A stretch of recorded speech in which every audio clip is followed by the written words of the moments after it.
여러분 안녕하세요. 오늘 여러분과 이야기할 이야기는 바로 부동산의 수요의 변화 요인에서 여러분하고 같이 18강을 강의할 예정입니다. 자, 여러분들 앞에서 우리가 여러 가지 배웠지만 수요의 변화 요인이 어떤가? 바로 니드와 완트. 우리는 일반적으로 수요다 이럴 때 수요는 필요하기 때문에 원한다는 얘기가 되겠죠. 니드에 대한 완트다 이럴 때를 우리는 수요라고 얘기를 합니다. 내가 배가 고프다. 그러면 식당으로 가서 나도 모르게 음식을 시켜서 식사를 하게 됩니다. 바로 필요하고 그 다음 원한다. 이 두 가지가 바로 수요에 뭐가 되느냐 그러면 바로 원천이다 하는 이야기를 우리는 일반적으로 마케팅 개념 속에서 집이 간절히 의해되느냐 필요하기 때문에 바로 사고 싶다. 이건 뭐가 되죠? 니드와 완트라는 두 가지가 있는 걸 수요라고 얘기를 했죠. 그래서 앞쪽에서 수요에 대한 여러 가지 이야기를 하고 이제 거의 종착역에 왔는데 몇 가지 이야기를 살펴보자 이겁니다. 그래서 여러 가지 자연적, 우리가 일반적으로 봤을 때 영향을 주는 변수는 자연적, 인문적인 특성을 갖다 가지고 있다. 그래서 부동산 수요의 요인은 일반 재화와 그다음 뭐가 되느냐 그럼 수요화에 뭐가 되느냐 요인과 차이점이 있다. 그러나 기본적인 변화 요인은 동일하다고 말할 수 있다. 그렇죠? 상황에 따라. 또는 우리가 뭐 예를 들어 필요하다 그럴 때 필요의 이야기가 뭐냐? 뭐 예를 들어서 우리가 봤을 때 음식에 속하는 뭐가 되느냐 내용이냐 아니면 주류냐 아니면 일반적인 뭐 주택이냐 상황에 따라 차이는 있을 수 있지 모르지만 그러나 기본적인 변화 요인은 어떠냐 동일하다 하는 이야기가 중요한 이야기가 되겠습니다.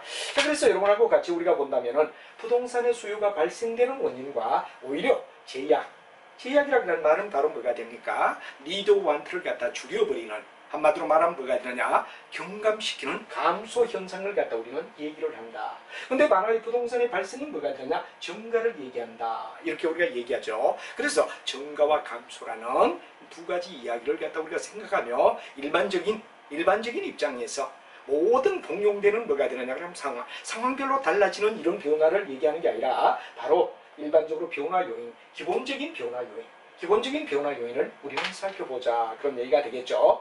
자, 부동산에 있어서 여기서도 우리가 중요한 얘기는 부동산을 갖다가 대상으로 한다 그런 얘기가 되겠습니다. 대상이 뭐냐에 따라 각각 바라보는 견해는 달라지기 때문이죠. 자, 그럼 여러분들 잘 알지만 인구가 증가가 된다. 그럼 이건 부동산이 의해되죠. 반드시 의해되느냐? 증가될 수밖에 없죠. 사람의 수가 늘어난다는 가족의 수, 그리고 구성원들이 의해되느냐 그러면 바로 소유하면서 살아야 할 집의 수가 늘어나야 된다. 그래서 우리가 일반적으로 봤을 때 뭐 거의 대다수가 서울의 강남권이 왜 사람들이 다 선호하느냐? 이유는 바로 누구나 다 대한민국 전체 인구의 모든 사람이 능력이 되면 강남에 집을 사고 싶다. 왜? 별 변화가 없다. 이건 뭐가 되느냐? 인구가 많으면 많은 만큼 뭐가 되느냐? 인구가 증폭이 될 때는 반드시 가격은 올라가게 되고 그리고 그 속에서도 대상되는 옛날처럼 주택이 일괄적으로 올라가고 일괄적으로 내려가는 시대는 아니다 이거죠. 그래서 여러분들이 바로 주택을 살 때는 어떻습니까? 뭐 학군이라든가 아니면 뭐 시설이라든가 여러 가지 입지라든가 지명도라든가 이런 것들을 갖다 우리는 고려하지 않고 사서는 안 되고 옛날은 일괄적으로 오르면 똑같이 올랐다 내리면 똑같이 내린다 이러지만 요즘은 오르는 지역 내리는 지역 각각 다 다르고 그러다 보니까 이제 의해되죠. 똑똑한 집 하나 사겠다. 그래서 강남이 굉장히 의해되느냐 그러면 바로 수요를 증폭시키는 이유와 가격의 급성장을 가져오는 이유가 바로 어떤 면에 인구 증가와도 관계가 된다 이렇게 우리가 볼 수 있고 또 지역에 따라 각각 다르다 이거죠. 그 다음에 한 가구가 옛날은 대가구였다 이거죠. 근데 지금은 어떻습니까? 뭐 두 명만 되면 거의 의해되느냐 분리되는 아들과 딸과 손자가 다 분리되며 사는 핵가족화다.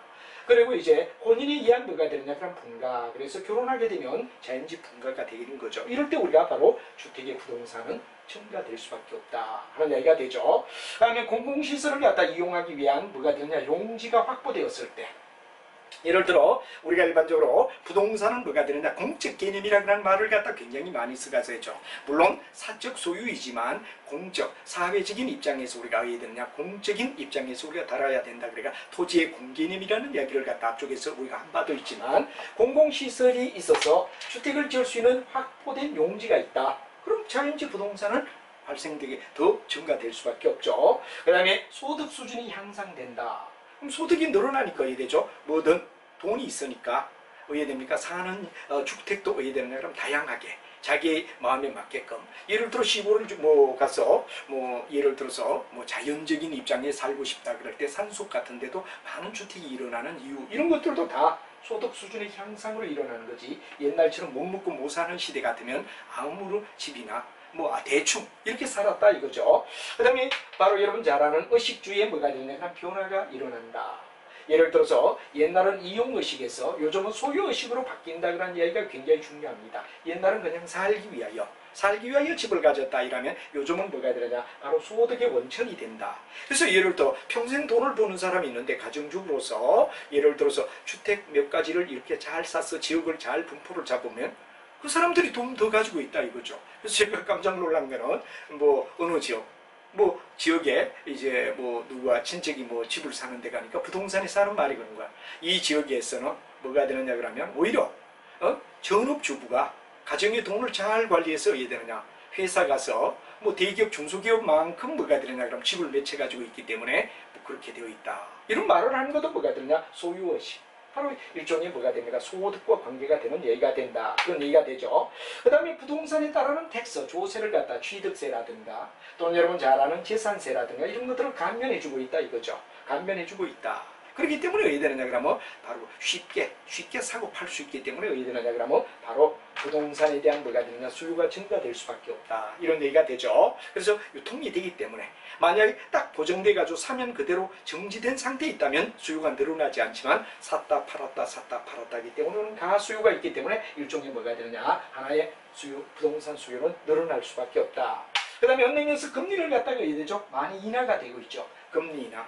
바로 여러분들 잘 알지만 한국은행에서 경제 시간에 여러분 배우셨겠지만 한국은행에서 통화량을 조절하기 위하여 금리를 인하한다. 이건 뭐가 되죠? 돈을 갖다가 푼다 이거죠. 돈을 푸는 건 바로 경기 부양 정책이라고 우리가 말할 수 있다. 그러나 금리를 인상시킨다 그러면 이건 뭐가 되죠? 바로 어떻습니까? 바로 어느 정도 인플레이션을 갖다가 제압하겠다 하는 두 가지 가정을 가지면서 우리가 바로 통화량이나 또는 금리를 가지고 이야기하는데, 여기도 금리가 낮아지면 아무래도 돈 사니까 뭐 매덕을 빌리더라도 얘들은 집을 사겠다 이렇게 우리가 되지만, 금리가 높아지면 오히려 얘되죠, 부동산 수요가 감소되는 수가 되겠죠. 그래서 우리는 이러한 내용을 갖다 가볍게 하나하나 터치할 수가 있었다 하는 이야기를 꼼꼼히 이해를 하고 앞부분 정확하게 해두는 게 매우 좋습니다. 그래야 뒤쪽 가면 여러분이 어디에 되느냐, 굉장히 빠른 속도로 진행을 해도 이해를 하는데 앞부분이 정리가 제대로 안 되면 뒤죽박죽 됩니다. 그래서 학문은 항상 앞부분에 총론적 이야기 앞부분이 잘 정리가 되는 게 뒤에 갔을 때 훨씬 더 이해되느냐, 가속도를 줄 수 있다. 그래서 꼼꼼히 앞쪽을 갖다가 보는 거 매우 중요합니다. 자, 그 다음에 수요에 대하여 감소가 되는 현상 요인은 어떤가? 바로 여기서는 인크리스라고 하면 디크리스의 이야기를 갖다 얘기하는 거죠. 예를 들어 부동산이 너무 어떠냐 그러면 비싸다, 너무 비싸다.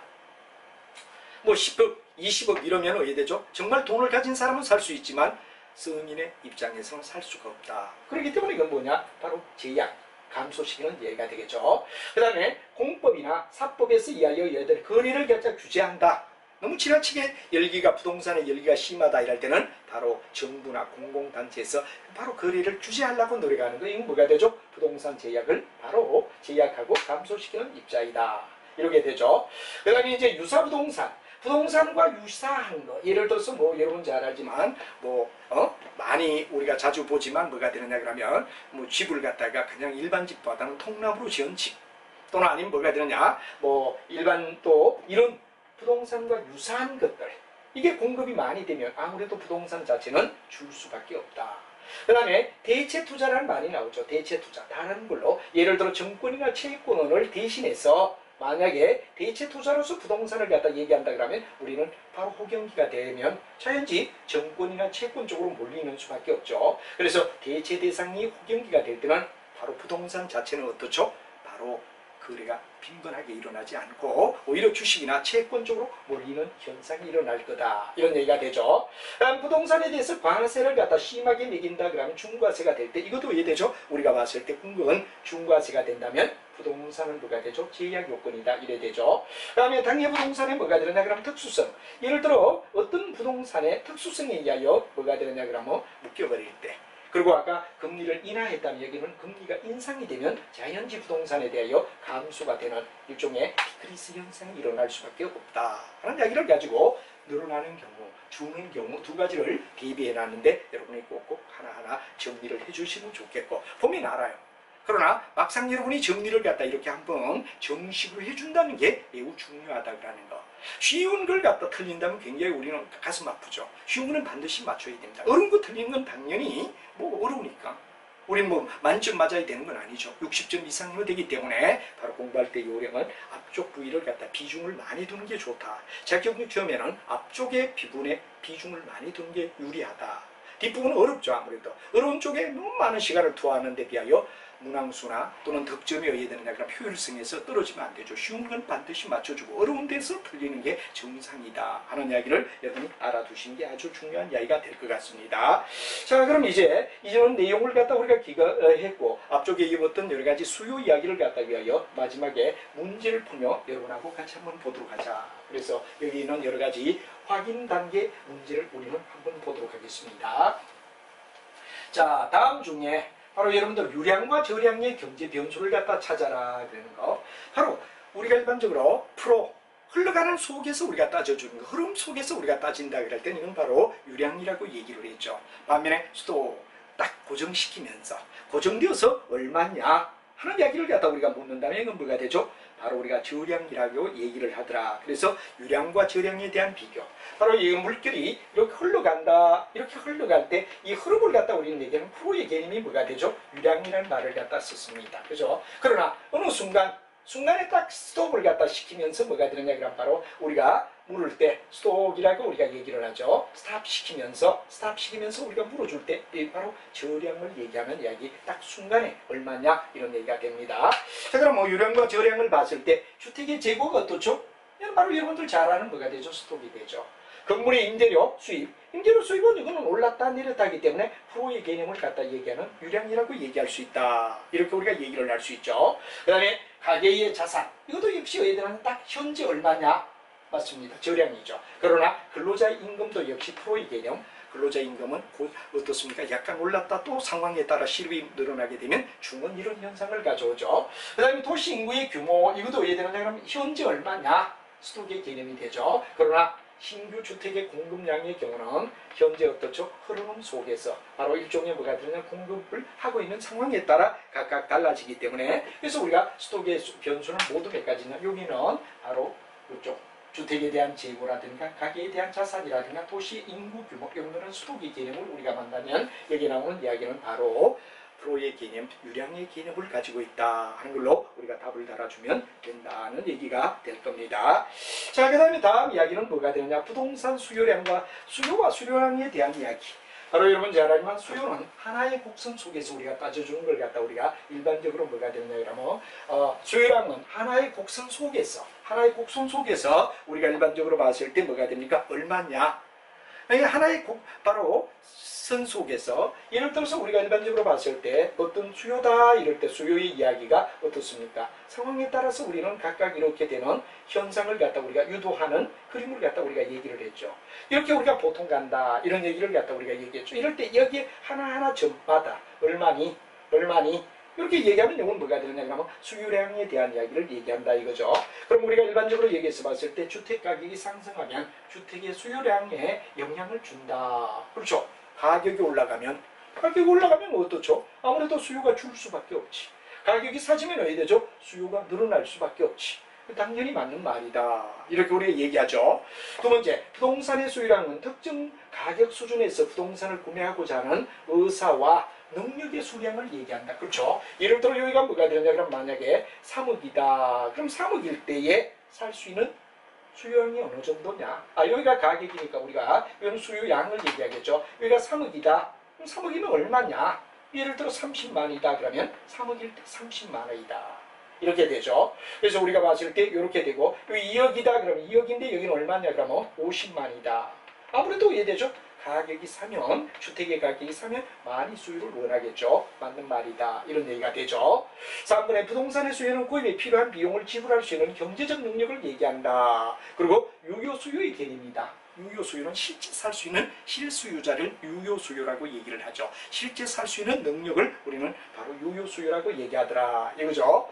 그 다음에 순유입 수요가 증가하면 그렇죠? 바로 주택의 수요에 영향을 준다. 그렇죠? 실제 수요자. 실제로 사용할 수 있는, 실제로 살 수 있는 능력을 가진 사람을 갖다가 바로 순유입인구라고, 바로 우리가 봤을 때 뭐가 됩니까? 하나의 유효 수요가 되고, 유입인구. 여기는 유입인구죠. 유입인구가 많아지면 주택의 수요에 영향을 주는 것 같습니다. 그죠? 그 다음에 수요 곡선의 이도로 인하여 수요량이 변하는 경우 이를 부동산 수요량의 변화라고 한다. 근데 여기 여러분이 알아야 하는 것은 바로 여러분이 중요한 것은 수요 곡선 자체에 수요 곡선 자체 이야기할 때 우리는 뭐가 되느냐 그러면 수요 곡선 자체냐 수요 곡선상의 이동이냐 여기에 따라 우리가 일반적으로 봤을 때 뭐가 됩니까? 수요 자체가 어떤 변화를 갖다 일으켰다. 그럼 수요의 변화가 됩니다. 수요 자체의 변화 자체죠. 그러면 하나의 선에서 하나의 직선에서 뭐가 되느냐 우리가 따져줄 때 하나의 일직선에서 이직선으로 이렇게 이동하는 걸 갖다 우리는 수요의 변화라고 얘기를 합니다. 수요의 변화라고 얘기를 하죠. 그러나 이 속에서 A에서 B로 이동한다 이렇게 되는 이건 수요량의 변화라고 얘기를 하더라. 그래서 하나의 직선 위에서 따지느냐 아니면 두 개의 직선을 가지고 논하느냐 여기에 따라 우리는 되는데 여기 바로 5번이 수요량, 수요 곡선 두 개의 곡선을 얘기하는 거죠. 그래서 수요량의 변화를 갖다 얘기하는 게 수요의 변화를 갖다 내는 걸 얘기한다 하는 말이 되고 여기는 중요한 이야기가 바로 이와 같이 1에서 2로 이동하는 수요의 변화라고 얘기를 하죠. 그러나 수요량 자체가 이동되는 건 수요량의 변화라고 얘기하는데 여기는 수요 곡선의 이동으로 인하여 곡선의 이동이기 때문에 여기는 수요량이 아니라 수요라고 얘기를 해야 되겠죠. 수요라고 얘기해야 되겠죠. 그래서 수요의 변화라고 얘기를 해야 된다. 그래서 하나의 직선에서는 수요량이라고 얘기를 하고 두 개의 직선에서 예를 들어 직선의 자체가 변동이 있을 때는 우리는 바로 수요 뭐가 됩니까? 변화라고 말한다. 그래서 수요의 변화는 바로 뭐가 되느냐 그러면 곡선 자체의 변화. 그러나 예를 들어서 수요량은 수요 곡선상의 이동 A에서 B로 이런 걸 갖다 얘기하는 이야기다 하는 이야기를 우리가 설명할 수 있다는 게 아주 중요한 이야기다 이런 얘기가 되겠습니다.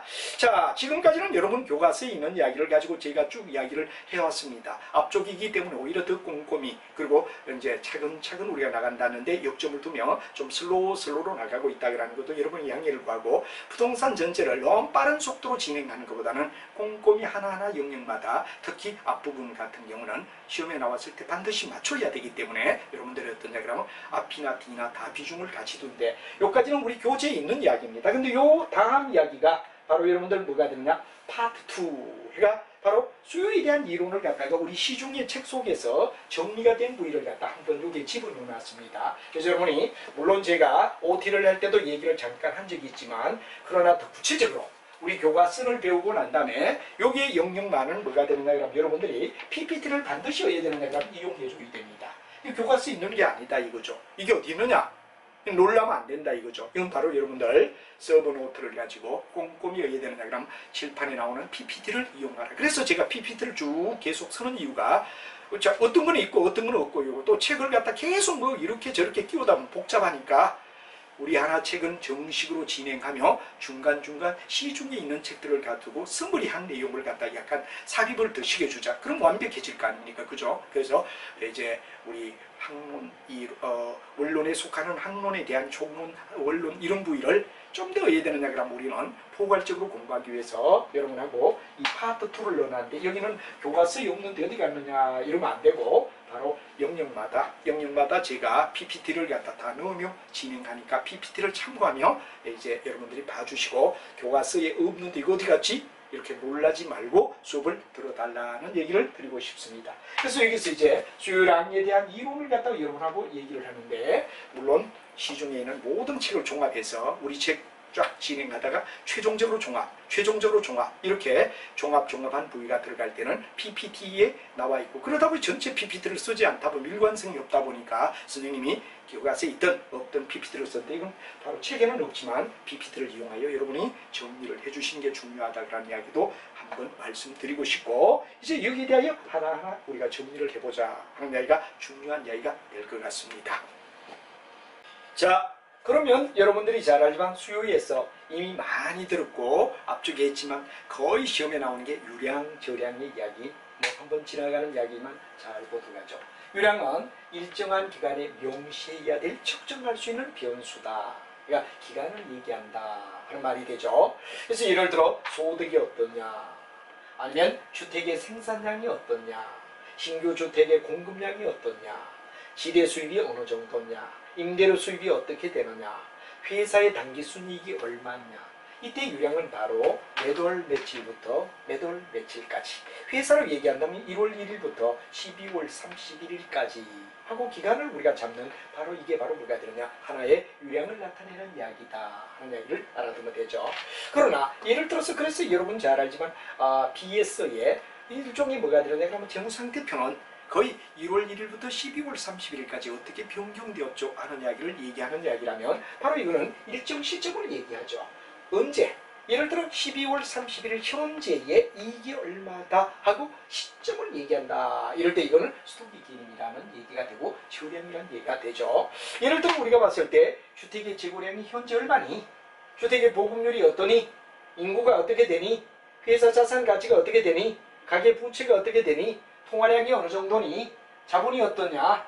지가가 어떠냐? 일정 시점을 딱 스톱시킨 상태에서 체크하는 걸 갖다 우리는 일반적으로 저량이라고 얘기를 한다 하는 말이라면, 프로의 개념으로서 흘러가려 1월 1일부터 12월 31일까지 이걸 갖다 얘기할 때 유량이라고 얘기한다 하는 이야기는 이미 여러분들이 많이 읽었기 때문에 우리는 이해를 하리라 생각합니다. 그죠? 그래서 한번 체크를 우리가 해봐야 되겠다 하는 이야기가 중요한 이야기였다 하는 이야기가 바로 체크 이야기. 이게 아주 중요한 이야기가 바로 체크의 이야기다 하는 이야기가 되겠습니다. 자, 그래서 체크 이야기를 갖다 우리는 이야기를 하는 걸 얘기한다는 얘기가 되고, 두 번째 이야기는 바로 주택량에 뭐가 되느냐, 그럼 저량과 유량이라는 얘기가 나오죠. 주택에 대해서 저량과 유량은 어떻게 우리가 얘기할 수 있느냐 하는 이야기를 한번 주택 입장에서 우리가 따져보자 이겁니다. 그래서 우리가 일반적으로 주택 입장에서 주택의 저량은 어떻고 주택의 유량은 어떤가를 갖다 우리가 정의를 한번 내려주는데, 수많은 책들이 얘기하는 게 주택의 바로 여러분 잘 아는 저량은 공급량을 얘기한다. 일정 시점에서 바로 뭐가 되느냐, 그러면 시장에 존재하는 주택의 양은 뭐가 되죠? 일종의 하나의 바로 저량을 얘기하는 일정 시점, 현재에 얼마나 존재하지? 또 소유량도 일정 시점에 현재 사람들이 보유하고자 하는 주택의 양이 어느 정도지? 이건 바로 잘 아는 저량에 뭐가 되느냐, 그러면 바로 공급과 수요를 얘기하는 거다. 그래서 시점을 얘기하는 거죠.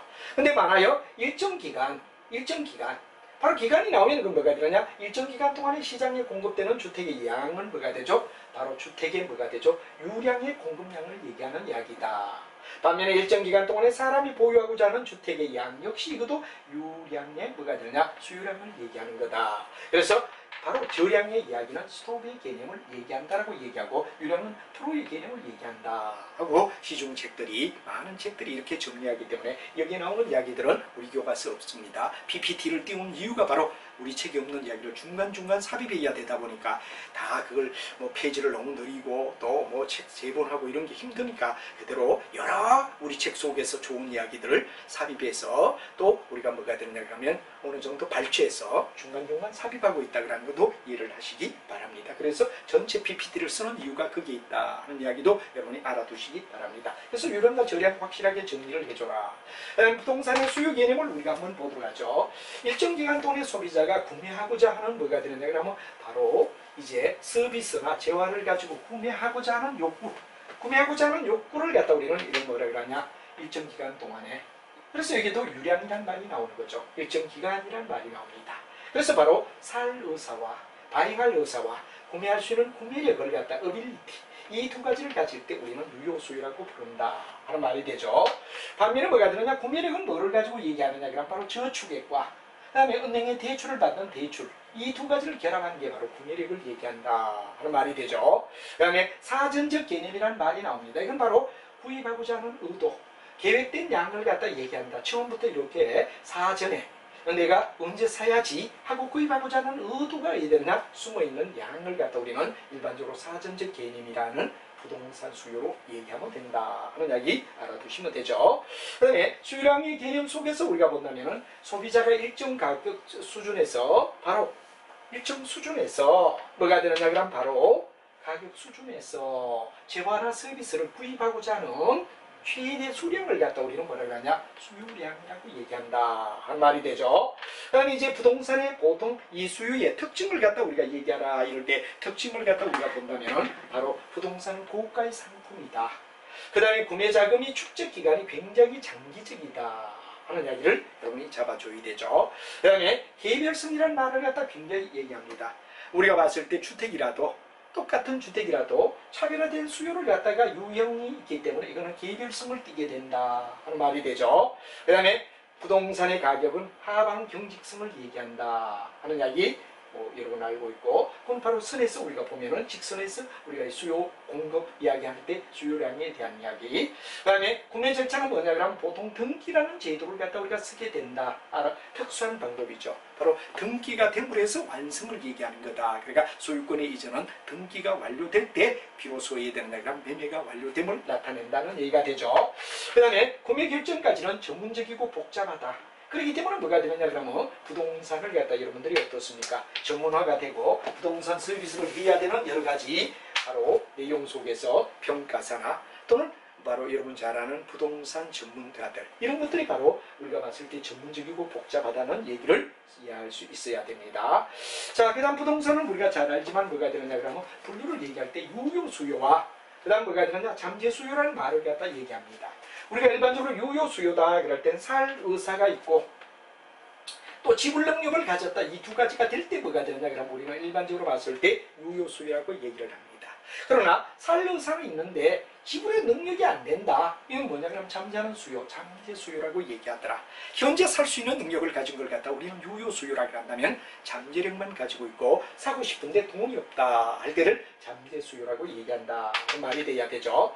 그 다음에 본원적 수요와 파생적 수요라는 말이 나오죠. 만약 예를 들어 본원적 수요는 주택에 의한 수요를 갖다 본원적 수요라고 얘기합니다. 그러나 파생적 수요다 할 땐 바로 더 택지에 대한 수요. 택지는 왜 사느냐? 지금 주택은 아니지만 택지를 왜 사느냐? 앞으로 집을 짓기 위하여. 그렇다면 이건 바로 파생될 수 있는 파생적 수요라고 말할 수 있다. 그래서 주택은 현재 본적 수요라고 하면 주택을 기준점 부동산을 기준으로 할 때는 택지는 바로 파생적 앞으로 더 어떻습니까? 수요를 늘어나게끔 만들어주는 즉 주택을 더 지을 수 있는 여지 이걸 갖다 우리는 파생적이라고 말할 수 있다 하는 얘기가 됩니다. 그 다음에 이제 우리 결론은 뭐가 됩니까? 수요의 법칙과 수요의 뭐가 되느냐 그러면 곡선을 갖다 얘기한다 그런데 예를 들어 가격이 상승하게 되면 반드시 수요량은 하락하게 되죠. 가격이 하락하게 되면 수요량은 상승한다 하는 말을 여러분이 알 겁니다. 그래서 일반 우하향한다. 그래서 여러분이 너무나 잘 알고 있는 일반적인 디맨드의 곡선, 수요의 곡선 이렇게 바로 우하향할 수밖에 없다 그런 얘기가 되고 특히 대체 효과하고 소득 효과를 분명히 알아둬야 되죠. 바로 예를 들어서 소득 효과는 가격이 하락하면 실질 소득은 늘어나게 되고 수요량은 향상된다 이런 말이 되죠. 대체 효과는 아파트 가격이 하락했다. 그럼 다른 지역과의 상대적으로 해야 되느냐 그럼 바로 우리가 봤을 때 아파트 수요량은 상승할 수밖에 없다. 그래서 바로 예를 들어 하락함으로써 다른 지역과의 가격이 상대적으로 너무 비싸기 때문에 수요는 오히려 아파트고 그래서 서로 대체된다 그런 말은 예를 들어 아파트 단지와 예를 들어 일반 주택 이렇게 얘기할 때 우리가 뭐가 되냐 아파트 가격이 하락했다 그럴 때는 다른 지역의 가격은 상대적으로 높아져 버리 비싸더라. 그럼 아파트 수요량이 상승할 것이다. 이런 걸 갖다 우리는 대체 효과라고 얘기한다. 이런 말이 되겠죠. 가격 효과는 가격의 변동 따른 수요의 변동을 얘기한다. 그런 말이 굉장히 중요한 이야기가 된다. 그런 얘기가 되죠. 그래서 가격 효과는 궁극은 대체 효과 이야기와 그 다음에 소득 효과 이야기 두 가지를 결합한 것과 같다. 그런 이야기를 가격 효과라고 우리가 불러준다는 이야기는 앞서 몇 번 이야기가 거듭되었던 내용이다. 그런 이야기를 여러분이 알면 됩니다. 자, 그 다음에 수요량의 변화를 갖다 우리가 얘기하죠. 수요량의 변화와 수요의 변화를 얘기한다 그러는데 아까도 말했지만 우리가 일반적으로 수요량은 하나의 곡선, 하나의 직선 속에서 하나의 뭐가 됩니까? 직선 또는 하나의 선 속에서 우리는 얘기할 때 뭐가 되느냐 그러면 바로 일종의 수요량의 곡선이라고 얘기하죠. 그러나 수요는 바로 두 개의 선. 이건 바로 우리가 얘기하는데 보통 수요량의 변화의 가장 중요한 이야기는 가격의 변동입니다. 동일한 수요선상에서 바로 적의 이동 A점에서 B로 이동했다. 이건 뭐가 되죠? 수요 곡선상의 이동을 얘기하는 수요량의 변화를 얘기하죠. 그러나 수요 자체가 1에서 2로 바뀌었다. 그러면 이건 뭐가 되냐? 수요의 변화라고 얘기하고 수요 곡선 자체가 우측으로 이동하게 되고 또 수요 곡선 자체가 좌측으로 이동한다. 그럼 우측으로 이동하면 뭐가 되죠? 상승을 나타내는 증가가 되면 바로 좌측으로 이동하는 건 뭐가 되죠? 수요의 감소를 나타낸다 하는 이야기로 이미 정리된 내용을 한번 쭉 우리가 정리해 볼 필요가 있다. 그런 말이 되겠습니다. 자, 그 다음에 수요의 변화 요인의 마지막 이야기는 뭐가 되느냐? 근데 소득이 굉장히 중요한 이야기가 된다 그랬죠. 소득이 늘어나면 뭐가 되느냐? 수요량은 증가될 것이다. 그래서 소득이 증가되면 정상재, 우수재, 상급재는 어디 되느냐? 수요량이 증가될 수밖에 없다. 그러나 거꾸로 하급재가 될 때는 뭐가 되느냐? 반대적인 열등재가 있을 때는 하급재는 하락한다. 이게 바로 굉장히 중요한 이야기가 되죠. 소득이 증가될 때 우수재나 상급재의 경우는 어디 되죠? 상승합니다. 그러나 예를 들어 열등재, 하급재의 경우는 감소한다 하는 이야기 한 번 더 잡아주고 그 다음에 연관재 아파트에 대한 이야기를 한다면 대체재 아파트 가격이 상승했다면 오피스텔의 수요는 상승할 것이다. 그죠? 왜? 다른 게 가격이 상승하니까 어디 되느냐? 그 없는 수요가 상승 오피스텔 쪽으로 밀릴 거다 이거지. 그러나 보안재 같은 경우는 뭐가 되죠? 커피가 있다. 그럼 커피에 대하여 뭐가 되느냐? 프리마가 있다. 그러면 커피의 가격이 상승되면 커피의 수요량은 하락하게 되겠죠. 그럼 프리마도 역시 하락한다. 방향이 보안재의 경우는 같고 대체재는 반대다. 이렇게 우리가 봐주면 되겠죠. 그 다음에 소비자의 기호가 선호냐? 상승이다. 그러면 자연재 수요는 상승할 것이다. 선호 또는 취향이란 말을 갖다 쓴다 하는 이야기를 여러분이 알면 될 것 같습니다. 자, 소비자에 대한 기대가 어디 되느냐? 미래에 대한 기대 예상은 어디 되죠? 바로 예를 들어 소비자의 미래 기대 예상이 앞으로 오를 거다. 그러면 어디 되느냐? 올라가는 거고 그 다음에 인구가 상승되면 수요는 상승된다. 주택담보대출 금리가 높아지면 이자 부담이 증가되고 구매력은 하락하게 되고 수요는 하락하게 된다. 세금이 하락하게 되면 세금의 부담이 하락하게 되고 구매력은 오히려 상승되고 수요는 상승된다. 그 다음에 주택거래가 규제가 강화되면 황금성이 어디 되느냐? 감소되고 수요는 하락할 수밖에 없다. 그러니까 수요를 하락시키기 위해서 주택거래에 대한 바로 강한 규제를 갖다 우리가 푸는 것도 바로 주택의 안정을 위한 하나의 방법을 취했던 이유도 거기에 있다 하는 이야기로 이미 배웠던 이야기들의 반복이지만 시중에 있는 책들에 대하여 요까지 이야기를 한 번 더 요약하며 서무리를 했다 하는 이야기를 드리고 정상 이제 여러분과 함께 바로 두 번째 부동산 공급에 와서 부동산 공급은 어떻게 되느냐 하는 이야기를 여러분하고 살펴보도록 하자 이런 얘기가 되겠습니다. 자, 여러분들이 잘 알지만 부동산의 공급이라고 정의를 내릴 때는 일정 기간 동안이라는 뭐가 되느냐 그러면 바로 기간, 프로의 개념을 얘기하죠. 특정 재화의 특정 가격 수준에서 판매하고자 하는 수량. 아까 공급은 뭐가 됩니까? 바잉하고자 하는 수량을 얘기한다면 여기는 셀링하고자 하는 수량을 얘기한다. 이건 셀링을 얘기하는 거죠. 판매하고자 한다. 그래서 우리가 일반적으로 바로 사전적 개념과 유효의 개념을 갖다 두 가지 한 거. 사전에 사겠다는 의사와 여기는 팔겠다는 의사가 되겠죠. 그 다음에 여기는 생산 능력을 갖춘 공급. 그래서 사전적 개념, 팔려고 하는 의사와 그 다음에 생산 능력을 갖춰서 만들 수 있는 공급의 능력을 갖춘 사람을 유효 공급이라고 말한다. 그래서 여기서 중요한 것은 공급이기 때문에 일정 기간 동안에 하는 프로 개념을 얘기하며 특정 재화의 가격, 특정 가격 수준에서 판매하고자 하는 수량을 얘기한다. 그런데 여기는 사전적 개념. 내가 팔아야지. 그리고 얼마만큼 만들 수 있지? 하는 걸 갖다 두 가지를 결합하는 것이 바로 공급에 대한 정리를 얘기하는 거다 하는 말을 우리가 우리 책에 있기 때문에 그대로 정리를 해주고 중간중간에 가끔씩 끼우는 게 있는 거는 노트를 하며 자꾸 더 정리를 해주면 좋겠습니다. 시중에 있는 책들을 좀 삽입을 우리가 내용을 갖다 이어서 이건 더 이어 들어갔으면 좋겠다 그럴 때 발췌해서 많이 넣었기 때문에 우리 책 이외와 그래서 PPT를 많이 쓰고 있으니까 양해를 하며 PPT 내용 속에 교과서에 있는 거는 그대로 여러분이 교과서에 따라가면 되지만 없는 거는 한 번 정도 적으며 정리해 주는 것도 매우 중요하다 그런 이야기를 여러분에게 설명할 수 있습니다.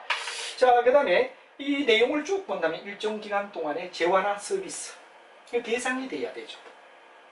판매하고자 하는 욕구를 얘기한다. 근데 여기서는 측정할 수 있는 기간을 갖다 유량으로 보여야 된다. 그래서 몇 개를 팔렸느냐. 그래서 사전의 개념과 실제로 생산 능력 공급을 갖춘 유효 공급의 개념, 사전적 개념과 유효 공급의 개념 두 가지가 플러스될 때 팔려는 의사가 있다는 사전적 개념이죠. 실제로 팔 수 있는 능력을 갖다 우리가 만들어내는 게 유효 공급, 실제로 만들어내는 생산 공급 능력을 유효 공급이라 한다 하는 걸로 정의를 한 번 더 내려줬다는 게 공급의 정의가 되겠습니다. 자, 그러면 공급 함수를 우리가 살펴보자 이거죠. 공급 함수. 공급 함수는 어떠냐? 예를 들어 XJ의 대림 아파트라고 얘기를 하자 이거죠. 그러면 어떤 상품에 대하여 공급 결정과 공급량의 인과관계, 공급의 결정, 공급량과의 관계 인과, 인과는 원인과 결과에 대한 이야기를 갖다 우리는 인과관계라고 얘기를 하죠. 인과관계는 원인과 결과를 갖다 얘기하는 관계, 원인과 결과에 대한 관계를 갖다 우리가 인과관계라는 말을 쓰는 겁니다. 수학적으로 표시한다. 그럼 예를 들어서 XJ에 만약에 Q라는 XJ를 갖다가 얼마일까? 그러면 이제 XJ 가격 요인이 굉장히 중요합니다. XJ 가격 요인. 그리고 이제 XJ의 가격 이외 요인. 이 두 가지 이야기요. 바로 XJ의 뭐가 되냐? 공급의 결정이 된다 하는 이야기가 되겠죠. 그래서 XJ의 가장 첫 번째 요인은 가격이다. 그 이외의 이야기들, 예를 들어 생산 요소가 어느 정도죠? 기술의 수준이 어떻죠? 그 다음에 기업의 목표가 어떻죠? 금리가 어떻죠? 세금이 어떻죠? 예상이 어떻게 되죠? 이런 것들도 가격을 제외한 나머지 제반 요인, 이 두 가지 이야기요. 크게 보면 내용이 되는 게 바로 공급에 대한 정의가 되고 공급 함수라고 우리가 말할 수 있다 하는 이야기가 중요한 이야기가 된다는 얘기로 설명이 되겠습니다. 자, 그 다음에 이제 세 번째로 가면 공급의 곡선이 나옵니다. 공급의 곡선. 공급의 곡선은 어떠냐? 해당 재화의 요인은 일정하다고 가정하고 해당 가격 이외 요인, 아까 가격 요인과 가격 외 요인이라고 그랬죠. 그럴 때 가격 외의 요인은 만약에 가격 이외의 요인은 일정하다고 볼 때 가격과 공급량의 관계, 이 두 가지를 포커스로 만약에 딱 압축한다 이거죠. 이런 관계를 얘기할 때 우리는 바로 뭐가 되냐? 공급 곡선이라고 얘기한다. 예를 들어 주식회사 대림은 특정 지역의 대림 아파트의 가격이 1200만 원일 때 3000평을 갖다 생산하고자 했다. 그러나 만약 시장 가격이 1500만 원도 올라간다면 이 말이죠. 평당 가격 1500 올라간다면 5000평 생산 판매를 하고자 한다. 이와 같은 수요 곡선을 갖다 우리는 다음과 같은 뭐가 되느냐 그러면 바로 이제 곡선이 주어질 수 있다 하는 말이 되죠. 자, 그래서 우리가 일반적으로 봤을 때 뭐가 되느냐 그러면 하나의 뭐가 됩니까? 수요 곡선은 이렇게 간다면 반면에 공급 곡선은 반대로 크게 올라갈 수 있다. 이게 뭐를 갖다 나타낸다? 그렇죠. 바로 디맨드를 얘기하는 수요의 이야기가 된다면 여기는 공급의 이야기가 될 거다.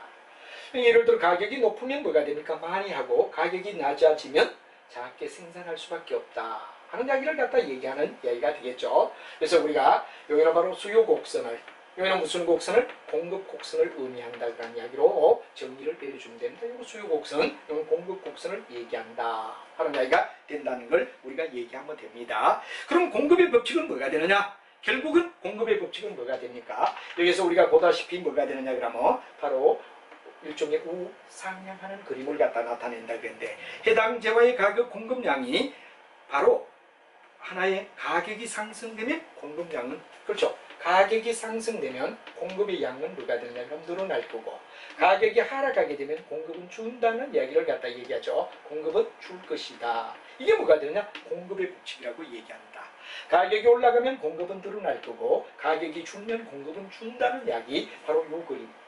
이 그림을 갖다 우리는 일반적으로 뭐라 그러냐? 공급의 곡선이라고 불러줄 수 있다 하는 이야기를 얘기하는 거죠. 그래서 공급에 대한 곡선에 대한 개념을 이해를 하고, 그 다음에 이런 공급 곡선에 대해서는 개별이 결합하면 뭐가 되느냐? 바로 시장이 된다는 얘기. 바로 개별이 결합되게 되면 시장이 될 수 있다. 그림을 우리가 한번 옛날 앞쪽에 우리가 일반적으로 봤을 때 수요 이야기할 때도 했지만 만약에 공급의 경우도 어떻죠? 역시 의대죠. 개별의 공급을 갖다 더하게 되면 바로 전체 시장의 공급이 된다. 개별을 묶어둡니다. 개별을 전부 다 묶으면 뭐가 되느냐 그러면 바로 시장의 공급이 될 수밖에 없다 하는 얘기가 되겠죠. 그래서 이제 바로 여러분이 잘 알지만 개별 곡선을 합한 것이 시장이다 하는 얘기가 되죠. 개별을 합한 것이다. 그래서 이제 만약에 우리가 봤을 때 뭐가 되느냐 그러면 하나의 대림에서 의되느냐 그러면 어떤 공급 곡선이 있다. 그다음에 이제 삼성에서 의되느냐 공급 곡선 두 가지가 있다라고 얘기하자 이거죠. 그럼 이 두 가지를 갖다 결합한 것이 뭐가 되느냐? 시장의 공급 곡선을 형성한다는 이야기.